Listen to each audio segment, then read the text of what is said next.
A very good morning, and thank you so much for tuning in to Family TV. My name is Norman Karo, and we really do thank you for keeping it with us. Now, this morning is Tuesday, May 30th, 2023, and the year is running very fast, and we are nearing the middle of it. And for some of us, we are celebrating Martyrs' Day this week. In just 4 days, we are celebrating the reason why we are Christians. We are celebrating the reason why these people went ahead and gave their lives over to Christ, and they were like, whatever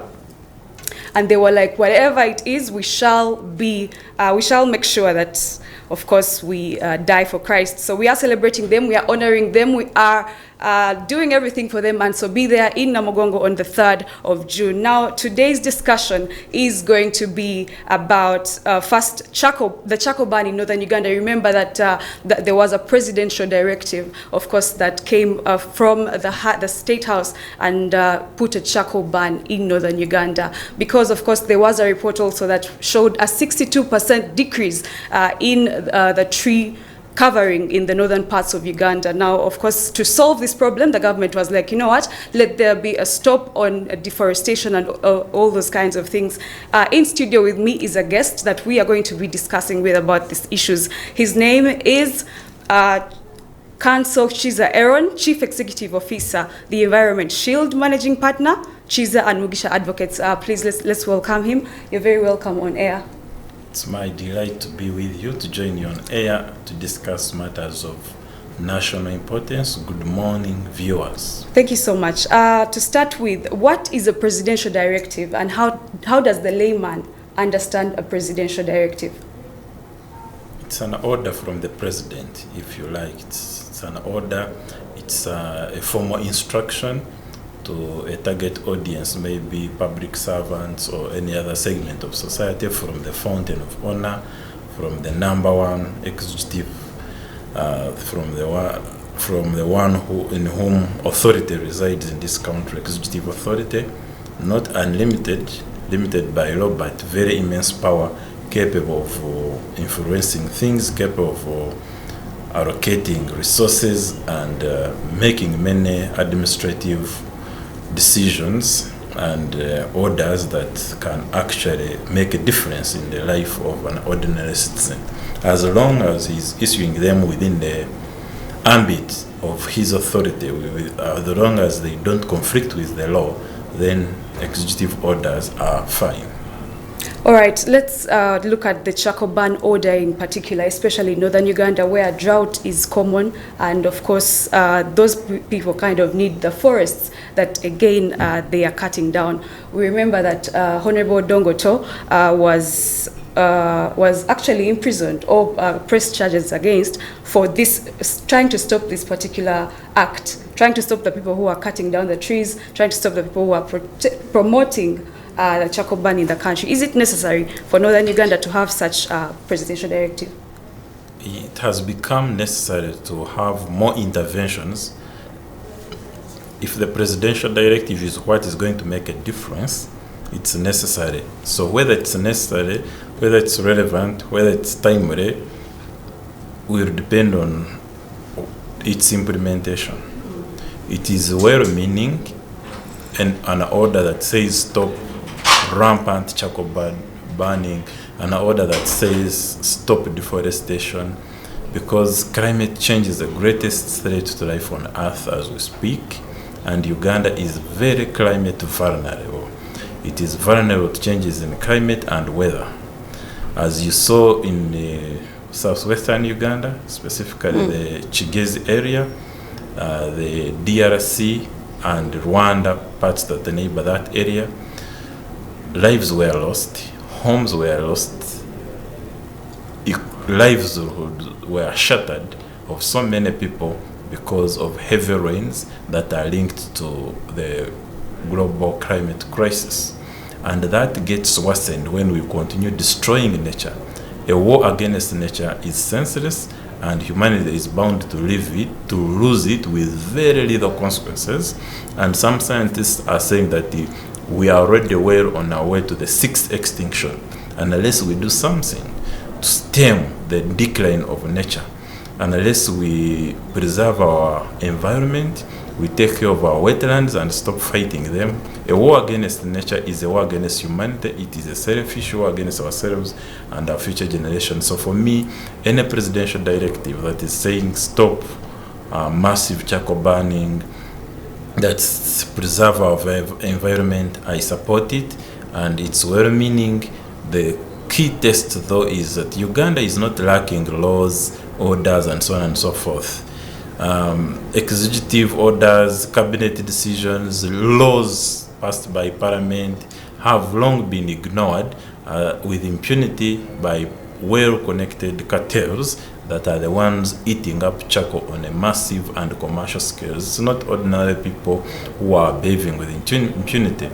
Activism is important, especially of high-profile people like Odonga, Oto, but also of ordinary citizens, communities. They need leadership, and once these communities rise up against the encroachers on our environment, the destroyers of our trees, our forests, our wetlands, there might be positive results. So the order is timely in the sense that the community is getting awakened and educated about the dangers of rampant fight against nature, against trees in the name of profit.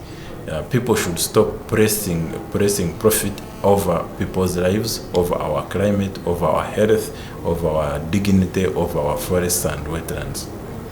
Okay, but stopping this ban actually means that the layman person, the person who survives on charcoal or fuel by trees cut down, will then have no option because they cannot afford the higher way of life. Maybe they cannot afford gas, they cannot afford cooking on electricity, and charcoal is the only option that they have. Will this person be able to survive? Leaving aside the parliamentary decisions, because people who sit in the parliament, I don't think are affected directly by this initiative. No one, not even the common man, should have the freedom to commit this ecocide against the environment. There are no easy choices, but the hard choices we must make to preserve our environment, and instead of focusing on short-term gains of cooking comfortably this meal, we need to think of what are the alternatives. And that behoves government to ensure that more people are connected to the grid, that the appliances are subsidized for cooking, and things like solar and other forms of renewable energy are made accessible and cheap. It just means that in dealing with this crisis, we must know that the energy access is a crisis, and governments must directly intervene and ensure that the ordinary people, some of whom are used in destroying nature, need an alternative source of income as well as an education to know that it is not wise to destroy nature on the altar of eating daily food. We have to think of alternatives. No, there are no easy choices, but both the common man and the government must work together so that where the common man cannot afford a certain instrument, a certain implement, then the government comes in. Instead of distributing all sorts of things, can we distribute energy to these people so that they have less reasons to destroy nature? But the biggest culprits against nature are not ordinary people. They are big commercial interests who are guarded, who are politically connected, who cannot even be detained. So why is it that people like Honorable Dongoto, when they come out and fight against this, they even stop the charcoal lorries that are carrying charcoal, trying to confiscate them and stuff like that? They are put behind bars or have charges pressed against them, yet they are fighting for this cause. Why is it that government is contradicting themselves on that Because the government has many greedy people within it, powerful people. Some of the people who are, those lorries belong to some people in government. Don't think they are belong to ordinary people. If the lorries of timber and charcoal were for ordinary people, policemen would stop them. But even the policemen know that they can't stop them because they will be fired.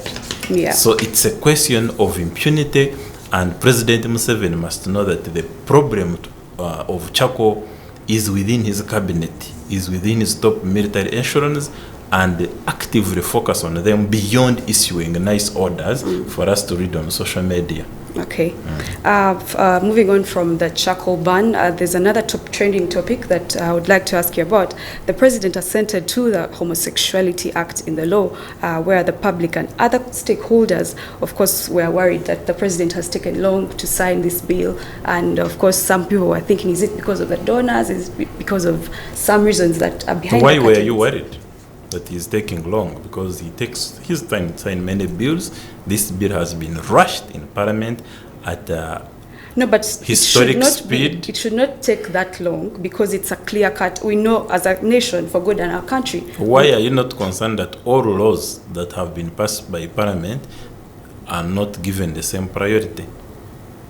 They're not the same. This one, we know where our country stands on it. So why did it take that long for it to come out? Is fighting homosexuality more important than fighting poverty? Of course more not. important than fighting corruption? Of course not. More important than ensuring that people have access to energy, to food? But of course, those are daily things that we live with, the corruption, the things that are being fought slowly. But for this one, we have a direct, if I could call it, a direct answer to it. We know where we stand as a country. So it was like, why was it taking that long?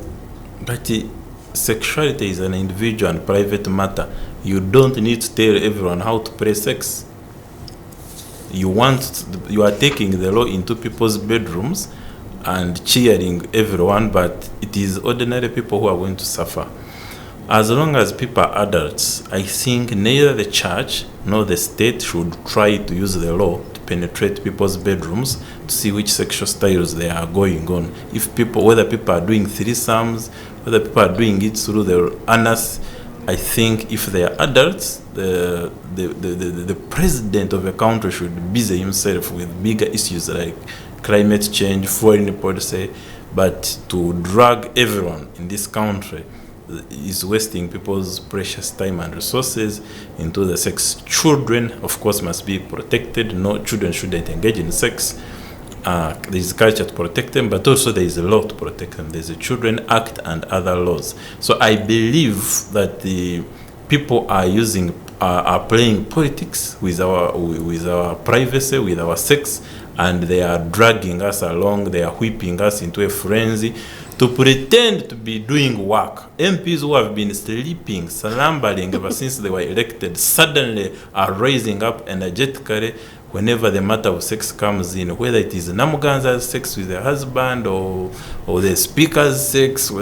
Just talk about sex and you have this so-called 11th parliament busy working and everyone attending. Talk about something serious and the empty chairs will greet your eyes. It baffles me. Okay, putting the passing of the law itself aside, how about the penalties that were given? Is it really necessary for you to hang someone because of that? Those are excessive penalties, but they are understandable in the context of the pace in which it was passed and the oppressive atmosphere. Poor MPs were directed by their speaker on how to vote, and very fearful, they did what their speaker told them. So this is Anita Mong's law. She has written it the way she wants it, and a few ultra-conservatives from America and so on and so on. It is not a law that is going to improve the money that comes into my pocket. It's not a law that's going to ensure that the road from Kamudini to Lira, or from the disastrous patch from Metiana to Mubende, or Mubende to Chenjojo is going. What an ordinary person like me wants is that when I'm driving a car on the road, they are not potholes. It's not tell me how to have sex. No. I think our country, our parliament, our speaker, our president need to get their priorities right. I can understand if the church spends a lot of time preaching on morals. I mean, it's their purview.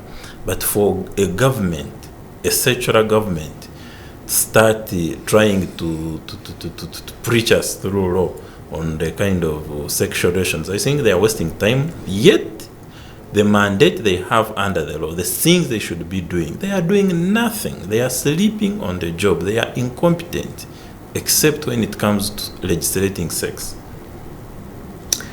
Interesting. Thank you so much. Before we take a short break, please remember that Protea Hotel by Marriott is located in Kololo as well as Entebbe. They have branches there. Please go do it. Enjoy your leisure time there. My name is Noah Mankaro, and we will be back with issues at hand.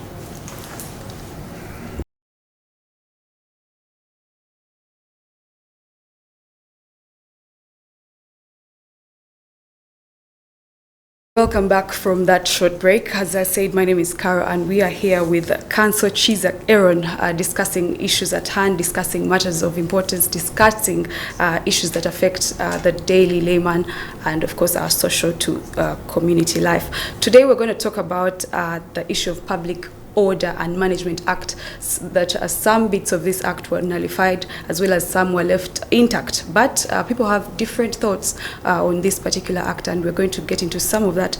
We remember on March 26th, Uganda's constitution declared that Section 8 of this particular act, 2013, will be legal and constitutional since then. Why? Because, of course, there were some allegedly unnecessary segments in this law. But first, I'd like to ask the council, what do you understand, or how should a layman understand Public Order and Management Act?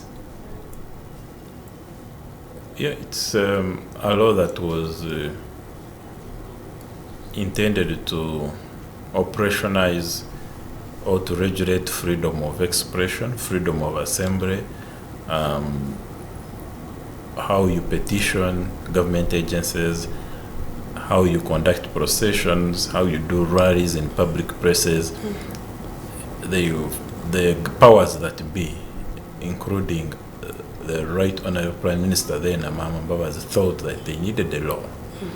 The unfortunate reality, of course, is that it was again used to play politics, and it had both the intention and the effect of smoothing opposition work in this country, as well as independent activism of civil society and individual activists and human rights defenders, because it produced the onerous conditions of having to inform police in a number of days, having to get some consents of some host venues, and it became very restrictive and contrary to the dream of the framers of the Constitution and the inherent power to assemble freely and armed and demonstrate and petition and associate and assemble in public places and social gatherings. So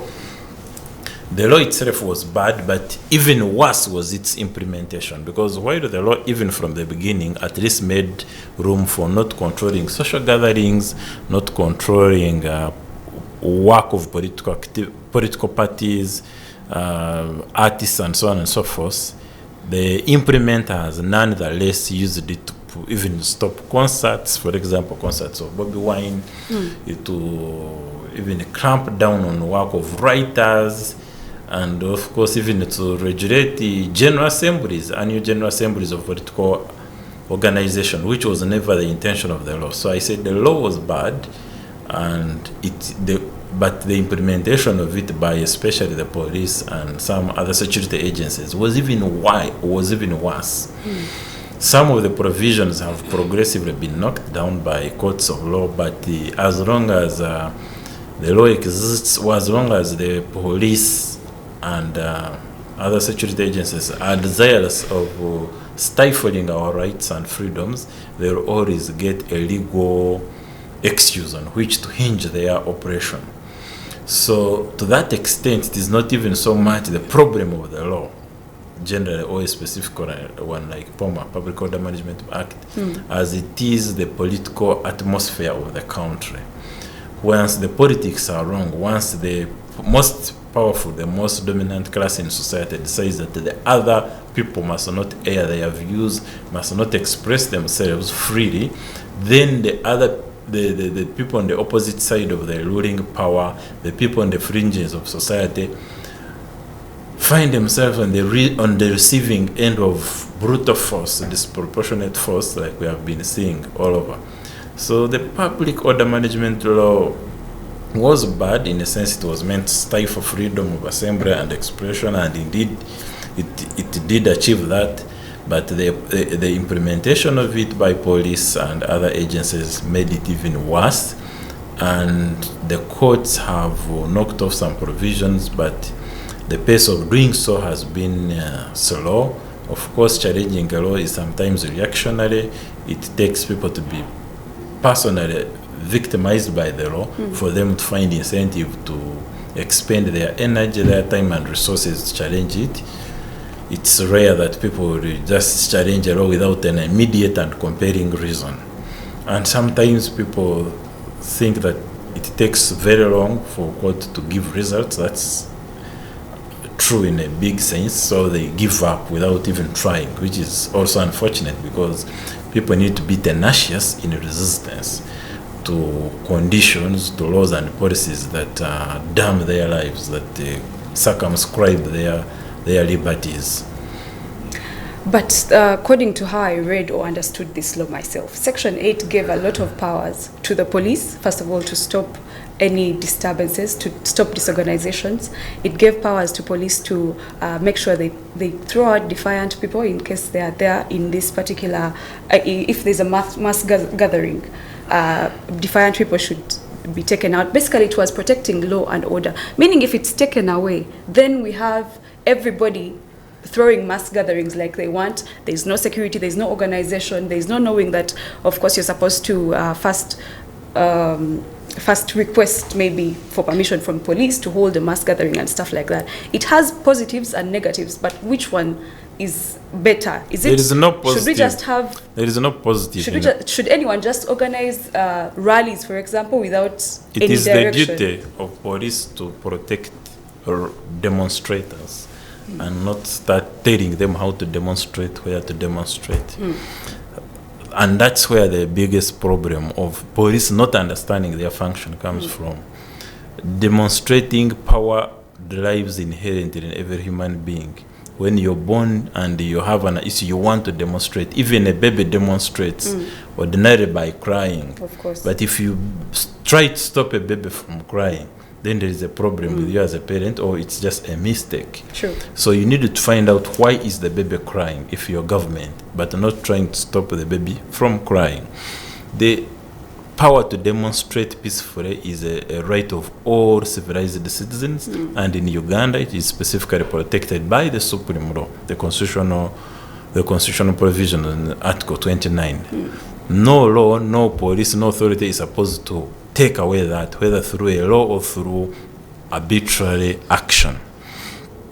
Law and order cannot be kept with tear gas, with batons, against ordinary citizens. This force should be reserved for our external enemies, for criminals who have resisted. But to say that people are defiant, so what? If people are speaking defiantly, does it mean you disperse them? We need to listen to these Ugandans. And the people who have been creating chaos are security agencies.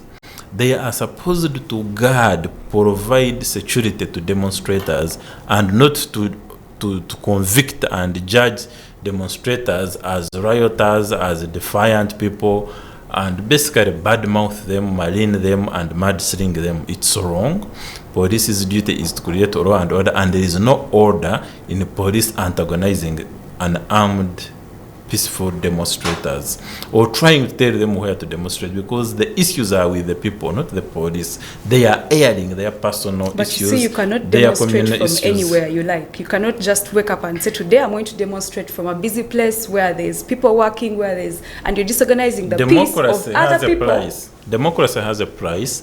So if you tell me I can't demonstrate on the road, in the market, it means basically I cannot exist, and this country must remain in the hands of the military. The only places you can't demonstrate on they are already guarded. The demonstrators are not allowed to break into a hospital, to break into a presidential state house, for example. So, and they will find security. If security thinks that there are some places, but still they shouldn't cordon off markets and city square and so on, like a president's office, like where there is a need protocol. It's for them to guard those specific few places still, so that the demonstrators can't break in, and those who try to break in by force are dealt with appropriate force, not criminalizing an entire crowd just because some few errant people. Yes, in a crowd there can be few errant people, or even thieves can mix, and that's the duty of police, to sort the wheat from the chaff from the wheat. Deal with the criminals, not the protesters. And you need to use the force that is very reasonable, and force as a last resort against specified targets, and not. So the intention must be to support the rally. The intention must be to support the demonstration, the procession. What we have here is that the people are set out to stop the duty of police is not to prohibit rallies. It is to regulate them, to guard them, and to facilitate their occurrence. But there must be a way in which the protesters carry out their protests. Can they have an organized way where they go discuss with the police and be like, you know what, today we are going to demonstrate? They are not demonstrating against police. Police has a duty to but guard they the whole discuss country. with them so that the police knows how exactly to guard them. The police knows when exactly to guard them and guides them. No, police should guard all people all the time.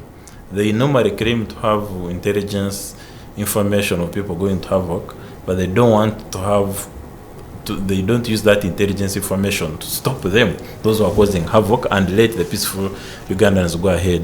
Ugandans don't need to negotiate with police on when, where, what to demonstrate about. That's the misconception in the security forces. Ugandans have an inherent right to demonstrate, to sing, to break into song, to march colorfully on the streets, in the public places, as long as they are not armed, as long as they are not violent. And when a few sections, normally outsiders, break into those and try to cause havoc, it is those few elements that should be dealt with in accordance with the law. Still not doing a blanket stopping of the rally, but isolating those targets. And if you cooperate with people on the spot, they will even identify the wrong elements. But if you come with a prohibitory attitude as police, you not only violate the law and frustrate democracy, but you end up causing a stampede and injuring some Ugandans simply because of exercising their freedom of expression. But in, of course, this law, particularly Section 8, was nullified, but we are still seeing that some people are unable to gather freely. They are unable to carry out. Basically, what the law was trying to stop is still ongoing. How do we solve Because the problem has never been, although the law was bad, the problem of Uganda has never been the law. Whether the laws are good or bad, it makes a little difference. The government behaves the way they want, regardless of the law in place. And I'm saying and urging government to respect people's rights.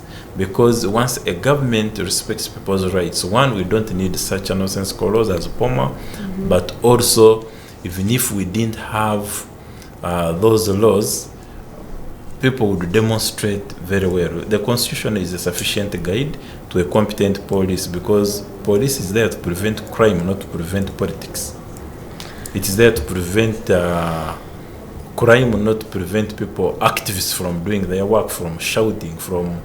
Police is not supposed to stop me from abusing the president or whichever other person they want, or to start listening to my opinions, telling me what to say, how to say it. No, that's not the work of police. Police needs to get down to fighting corruption in this country and stopping like people who are killing Ugandans and things like theft, like real serious work. And of course, I want the government to arm police with the right skills and the right resources, and also provide for their welfare, rather than hounding them with the poor standards of living and setting them like mad dogs upon the population. But if government listens to everything that the public has to say, goes with what the public has to say, the public is crying about this, so the government should bow immediately. What then is the We are not saying government should bow. we are saying that government should listen. So, but after listen, there must be implementation. Yeah, yeah. Government has already put laws governing this country. What I'm saying, there is democracy is a conversation among other things. You're not going to converse with someone who has no freedom of expression. Let them freely express themselves, and you also freely express yourself as a government functionary. Challenge them, give superior reasoning of what they are, and show them that they are mistaken. By word of mouth, not by barrel of the gun.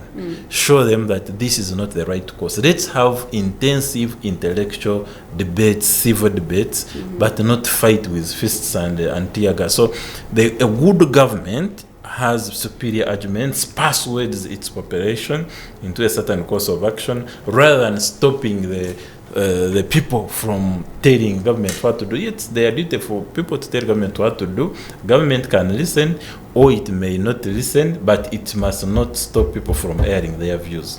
So in other words, if anybody feels like airing their views whatsoever time, at whatsoever day, they should just step out there, protest, and government should immediately adhere to what they're saying. I didn't say adhere, but they should not stop them from demonstrating. So they can demonstrate and say, go and arrest Putin. Doesn't mean the president will do Arrest it, Putin? but there should not be anyone stopped from saying arrest Putin. You know, sometimes countrymen can be rowdy. So there you find people with stones. They're not demonstrating peacefully sometimes, and so the forces have to come in to guide, to streamline. It's good you use the word sometimes. I won't want you to add some people. If people are throwing stones, are stabbing people, then they have stopped being demonstrators and they have eventuated into criminals, because assault is a crime. Attempted murder, like people robbery. If you have instruments and you're using them to commit crime, that's not demonstration. The protected demonstration is the peaceful demonstration. Is a civil demonstration. When you start arming yourself, then you are violently challenging an even more violent state, and not only is it illegal, but the consequences will be really harsh, because you're taking on not only an amoral enemy, but a more powerful enemy. So it's not wise or strategic to use armed, violent means of engaging with the state of expressing discontent. I believe that even in the difficult times, people who disagree with the government should try to disagree in a non-violent manner. Okay. But I'm not saying it should. They should not abuse it with words. The words can be as ugly. That's okay, but they should not use violence. Okay. Yeah. Do you think that some people are more privileged than others in a way that some people can hold and do protests or rallies whenever they please, and others? Very much so. Very much Why? so. Because it depends on the messaging. If the government likes a message, you are free to protest. Like right now, you can even enter parliament protesting if you're saying that Muhozi should be president, or that Museveni should never leave power. You can go literally anywhere. You can even go shouting along Kampala Road. Yeah, but if you do the same thing, saying Bobi Wine should be our leader now, or Besigye, within a few minutes, you and your group will be at Kampala CPS, and if you're lucky, you'll have people following up. If you're not lucky, you are the next day you are in court on remand for weeks or months. Of course, that now takes us to opposition again, which we are not sure whether those people saying, Bobi Wine should be president are not putting us in danger. So, of course, the government has to come out and protect. So, how is it dangerous for people to say that Bobi Wine should be president? That's why I'm saying we are not sure about the intentions of those people who are saying Why are that. you not suspecting the intentions of those saying Muhozi should be president? Because they're supporting the people in the government, the people in power. Yeah, so we don't have a problem. so, but what if these people who are coming with, they have other intentions? That's where you get it wrong. It does not mean that being in power you are right or you are peaceful. No. Peaceful people exist on both sides of the political aisle, in opposition, in government. So are criminals. We have criminals running government. And we also have some Say that criminals. again. We have criminals running government. I don't know of any, and that is such a shock. Why do you say we have criminals running the government? Even now we have convicted criminals in this government, in this cabinet. How do you tell a criminal? Because that is a little bit not clear. That's why I've even gone into conviction. We have convicted criminals even in the cabinet. Running government? Yes, running government. We even have murderers running government from President Museveni. He murdered his way to power. You don't know that? Do you know how many people he killed to be president? As a station, we don't know that. And yeah, you don't need it. This is my personal view. I'm telling you that Museveni shot his way to power in 1986, went on parliament floor and claimed that it was not a mere change of guards, it was a fundamental change. But as we speak now, there is no fundamental change. He is behaving like the Amin regime or Bote regime. There is very regime that he worked with and also opposed. Do you think that if you became president tomorrow morning, there are people who would stand and say you are a murderer because you're a public figure, you are head of state, and so being a public figure doesn't mean murdering. I've not murdered anyone. No, but the stories can come up just like because I'm sure you've never seen President those Museveni stories would be anyone. fake, but Museveni has never stopped. Has never distanced himself from murdering. He has books, read them. He is a confessed killer. So, since you say we have some of the people, criminals running government, then where are we headed as a country? What I mean, we don't even go to the future. The present is bad enough. The economy is in shambles. Not for everyone, because some people have peace, some people are peaceful, and they are okay where they are. They are not seeing that the economy is in the shambles. people running down the economy are running it into their bank accounts. So they have to be okay. They are flying during COVID. They have waivers to go out when even there is no airport working. Some of them are being essential people were allowed to move in COVID. No, leave alone the so-called essential people, because even some doctors were arrested actually, while some drunkards were driving around. So, but I'm talking about some people who are so special, like Ben Kavuya. They could defy COVID regulations with the cooperation of the of cabinet officials. So Uganda is not the same for everyone. There is a privileged few who are beyond the law, and there is the majority who are suffering the consequences of that impunity and bad governance. And that is a harsh reality we are even dealing with, and it's getting worse because our governance is not getting better. The worse our governance gets, the worse our economy will be, and every other section of society. Interesting. Ladies and gentlemen, Counsel Kiiza Eron, we are still on issues at hand. My name is Karen Waman. We shall be back after this short break. Welcome back. My name is Karen Waman. You're still watching Family TV, and we are in studio with Counsel Kiiza Eron, discussing issues of importance, discussing matters that affect our everyday lives. Of course, don't forget to follow us on our social media platforms. That's at Church of Uganda Family TV on Facebook, Twitter, Instagram, and whichever other social media you can think of. We are on YouTube as well. Please check out our content. Moving on to a discussion about our environment. Since we are nearing the National Environment Day, of course, we expect to see authorities like NEMA coming out to sensitize us about the environment, to take us through what exactly they've been doing as an authority to guard our environment. But talking about it deeply, what does it mean to us, the Ugandans, to celebrate National Environment Day? Because everything that we cherish, everything that makes us human beings revolves on the environment, from the air we breathe, the food we eat, the medicine that cures us, we get them from the environment. And when we fail to take care of the environment, most of the diseases that damn us, they hail from the environment. Some of them are zoonotic diseases, including COVID-19. Many people are resorting to alternative medicine, herbs, to cure very malignant diseases like cancer, diabetes, lifestyle diseases, and so on and so forth. So shelter, whatever you think of, it starts within the state of nature, of which the human being is part. 5th June is when the whole world stands still to acknowledge the importance of nature and celebrate it. Just recently, on the 22nd of this month, it was International Biodiversity Day, or biological diversity. Biodiversity means the variety of life on Earth. Recently, on 26th, was it on Friday, the National Parliament did something good.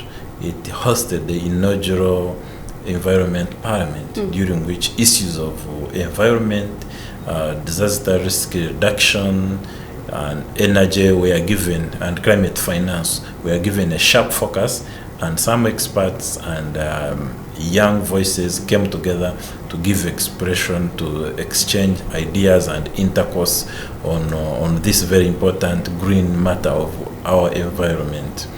That's why we have whole government agencies like NEMA, NFA, the Ministry, the Climate Change Department, because as I said in the beginning, the climate crisis is the greatest threat to life on Earth. This World's Environment Day is themed around prevention of the escalating plastic pollution. Plastics do not rot, or they can rot after between 1,000 and 5,000 years. Basically, they are non-biodegradable, and they choke rivers, they choke oceans, and they harm the environment, making it not habitable, besides resulting in many cancers and other complex issues.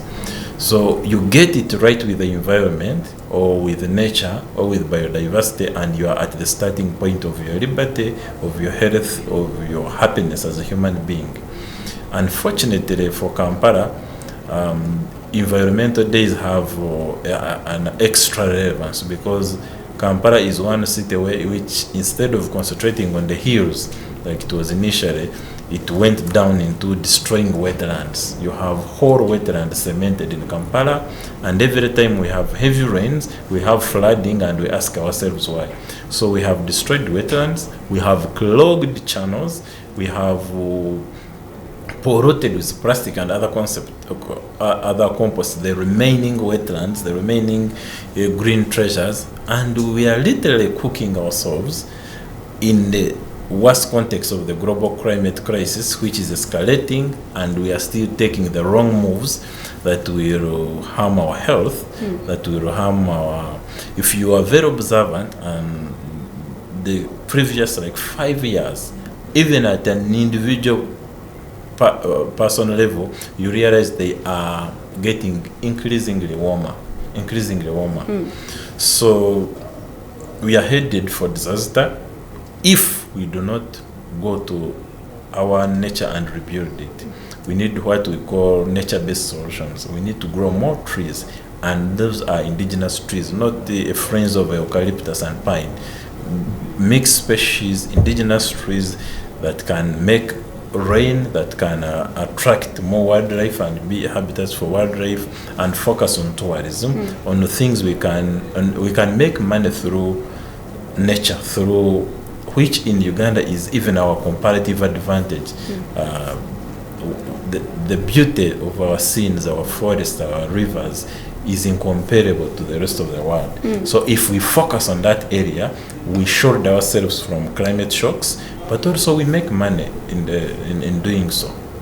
Talking about the plastics and the way they disorganize and of course are very dangerous to our environment, there was the Caveras law. I remember they said that we should stop using Caveras at all costs in Uganda, and I remember people came up with options for the first months, and then it was not implemented anymore. Now people are comfortably using Caveras.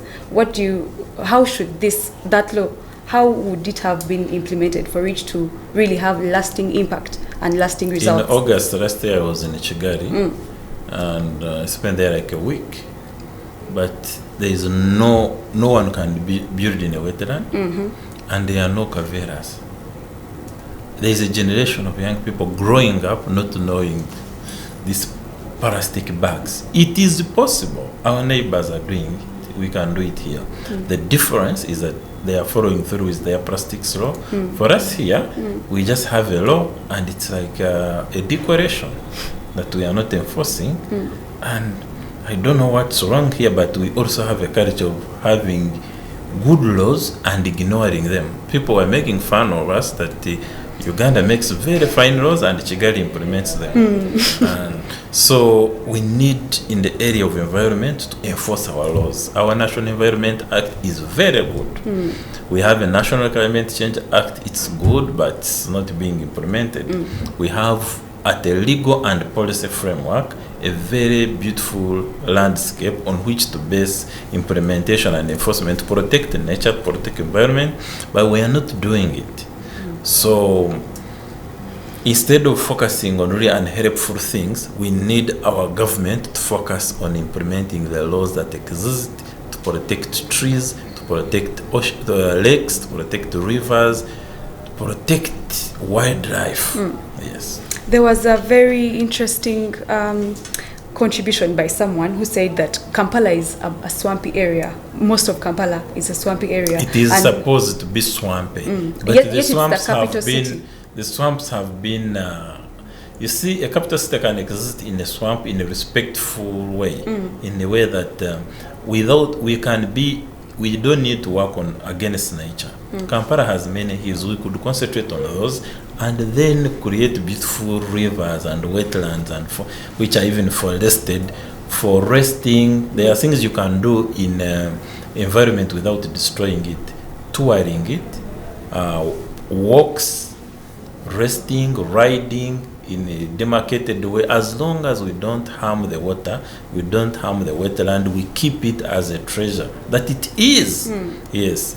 So we have waged a senseless war against nature, all aspects of nature, yet it is possible to coexist with the nature. In any event, we are a mere part of nature. Nature can do without us. Yeah, if we all die, these forests will not stop growing. In fact, they will be happy because the chief enemy of nature will have gone. Okay, so who should implement these systems? Everyone. First of all, which systems should be implemented? Because now we're looking at, have you passed in Kampala in the morning? Ladies are sweeping and throwing the rubbish in the drainage systems. You understand? Because there's nowhere, I've never found anyone with a dustbin where they are going to throw their rubbish. After sweeping, they put it in the drainage. The drainage gets clogged, and there we have a very, very disorganized, system. So who should put the systems, and how should they be implemented? Governance is for government. We need to educate these people, to bring them to our level of knowledge of what we know about the beauty of environment and our responsibility to protect it. Then enforce the laws. It's government to enforce laws. But also, I said about public education. Once the public is educated about the importance of the environment, they will even not wait for government to do good. You don't need government to tell you to plant a tree or not to cut a tree. You don't need government to tell you not to throw your rubbish into a wetland, because nature is not a toilet. We need the proper disposal of waste. Money, and there is cases here. There is NEMA, there is the police, even environment police. The thing is that people are not doing their work. Partly because some people don't care about, they are negligent, but also because government has not allowed people to do their work because of impunity. Punish wrongdoers. Yeah. Okay, any last remarks before we wrap up the conversation? It was an honor to be on this Family TV. I rarely come here, and then we need to preserve our environment because it has the answers to most of our health problems. If we preserve our environment, we shall be a healthy country, irrespective of our political inclination, of our religious beliefs. We all reside in nature, and we should work with it rather than against it. All right. Thank you so much, Counsel Kiiza Eron, Chief Executive Officer, the Environment Shield, Managing Partner, Kiiza and Mugisha Advocates. And thank you so much, our viewers, for being such a wonderful audience from where we started till now.